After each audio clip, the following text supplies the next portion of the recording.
네, 서울 강북구 갑출시 천준호 의원입니다. 장관님께 몇 가지 질의하겠습니다.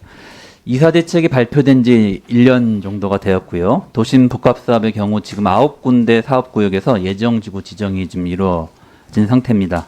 이외에도 65곳 정도의 후보지역이 발표되어 있는 그런 상황인데요. 여러 가지 사업이 진행되면서 제도 개선에 대한 필요성이 제기되고 있는 상황입니다. 4가지 정도 제도 개선 사항 말씀드리겠습니다. 첫 번째로는 도심 복합 사업의 현금 청산 제도에 대한 보완이 필요하다는 말씀 먼저 드리겠습니다. 2021년 6월 29일자로 저희가 공공주택 특별법이 통과된 이후에 그 이후에 매수하신 분들에 대해서는 일률적으로 현금 청산을 적용하고 있는 이런 형태입니다. 그런데 문제는 6월 29일 이후에 발표된 후보 지역이 적지 않다는 것이고 또 내년 초에 또 발표를 예정하고 있는 곳들도 있기 때문에 이 상태라면 선의의 피해자가 발생할 수밖에 없는 상황이다라는 말씀 드리겠습니다. 주민들의 많은 동의를 얻어서 이 사업을 추진하려면 제도 보완이 반드시 필요하다고 보여지고요. 예. 두 번째로는 사업에 참여 의사가 없는 토지주를 위한 출구 전략이 마련되어야 하는 상황입니다.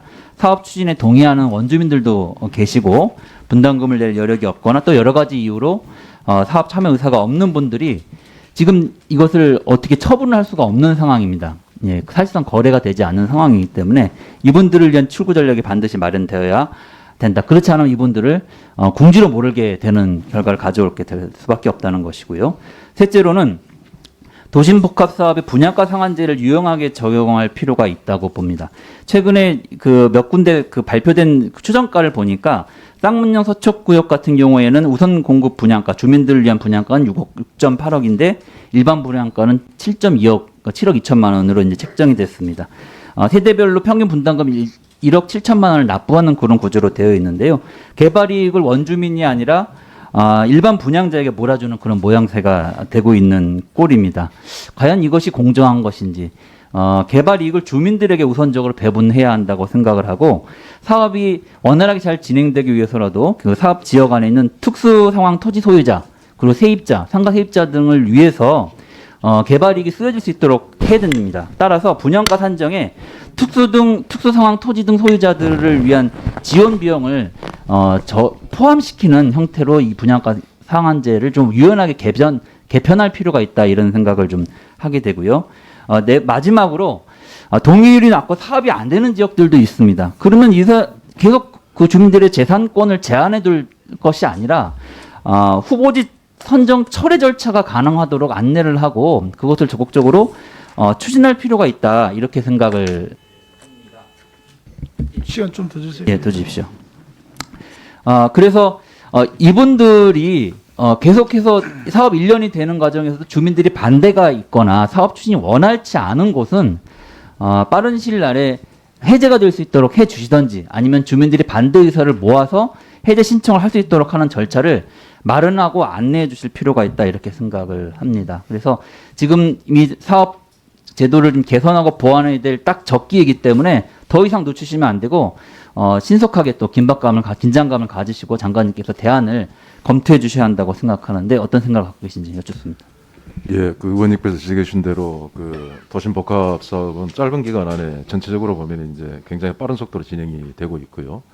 네, 다만 이제 그 각 지역마다 그 사정들이 좀씩 다르고 하기 때문에 의원님이 지적해 주시는 그런 문제점도 제기되고 있는 걸 저희도 뭐 파악을 하고 있습니다. 그래서 뭐 하나하나 말씀을 드릴까요? 안 그러면 예. 그 일단 그 반대가 심한 그런 후보지 같은 경우는 철회 절차가 있어야 된다고 말씀을 하셨는데, 지금 이제 예정지구 그 이후부터는 지금 법에 그 규정이 돼 있고요. 네, 다만 이제 후보지에서 예정지로 가기까지 그 전에 많은 주민들이 반대를 한다면은 어떤 시장의 불확실성 해소 차원에도 그런 그 출구 전략 이런 것들이 필요하다고 그 보고요. 그 다음에 그 분양가 그 상한제, 그러니까 그 지역에 살던 주민들의 경우에는 일반 분양하는 그 물량의 가격이 높이 나와야 그 원래 있던 분들의 부담이 줄어들기 때문에 그 분양가 상한제 적용을 좀 제외해달라는 그런 의견도 있는 걸로 아는데, 도심 공공복합사업의 공공성 이런 걸 감안한다면 분양가 상한제의 기존은 유지는 하되 원래 살고 있던 주민들이 부담을 좀 줄일 수 있는 방안이 뭐가 있을까 해서 좀 실질적으로 그 원래 살던 주민들의 도움이 되는 그런 방안을 한번 검토할 필요가 있다고 보고요. 그다음에 사업 참여 의사가 없는 토지주에 대한 그 출구 전략. 그래서 이거는 후보지가 이미 선정된 이후에는 뭐 시장 자극 우려가 좀 있고는 한데 그 실제 그 보상 과정에서 특수 상황에 처한 분들의 그 의견을 좀 반영할 수 있는 거를 최대한 노력을 한번 해보겠다. 그리고 뭐 그 이외에 더 다른 방법이 있는지에 대해서는 의원님께 한번 상의를 드리도록 하겠습니다. 그다음에 이제 국회 법안이 6월 29일 날 통과가 됐는데 법이 통과한 이후에 후보지로 선정하는 그 사이에 끼인 그런 부분들이 좀 있는데 법에서 그 현금 청산 그 규정을 뒀던 거는 시장 과열 우려 때문에 그렇게 했던 것인데 실제 지적을 하신 것처럼 법안 통과가 되고 그 후보지에서 그 예정직으로 지정되기 그 전에 선의의 피해자가 있을 수가 있습니다. 그래서 이분들에 대한 구제 방안은 어떤 방안이 있을지에 대해서는 좀 그 검토를 해서 의원님께도 한번 상의를 드리도록 그렇게 하겠습니다.